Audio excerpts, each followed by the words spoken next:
Most teachers agree that there are better ways to learn science than just reading a textbook. It's created a boom in so-called hands-on science. But in one Chicago neighborhood, it's not hands that are the key to science education, it's feet. CNN's Al Hinman explains. Maywood is the kind of tough Chicago suburb where keeping young people in school is not easy. And harder still to entice them to leave the streets for dance lessons. If I wasn't at the studio right now, I'd say I'd probably be out, hanging out on the street, you know, with the neighborhood, you know, hood taking you under, that's about it. Hundreds of Maywood young people come to this dance studio to participate in an unusual education program. Heidi Bauman does more than teach dance. She also teaches science. Bauman got the idea to combine the two while a student at Chicago's Columbia College.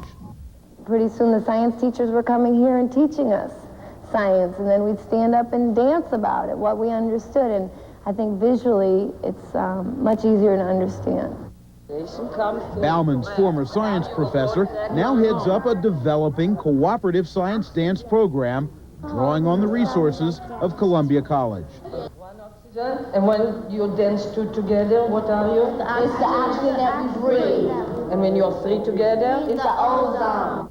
The dancers wind up learning complex concepts, such as the threat of chlorofluorocarbons, or CFCs, to Earth's protective ozone layer.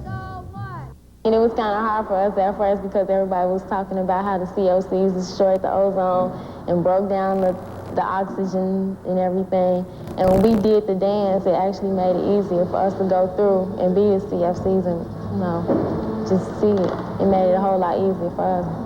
After I was on stage and my cousin played one of the atoms and she was splitting them and everything, so I was like, oh, so that's how that worked. So, and I never knew nothing about it until we did the dance. The young science dancers regularly perform for other students. They say the program's done more than simply teach them dance and science.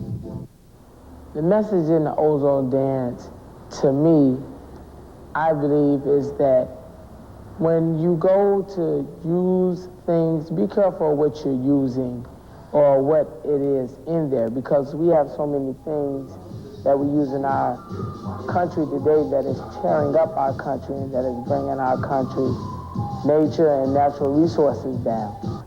That message, say teachers, is what makes learning science so important.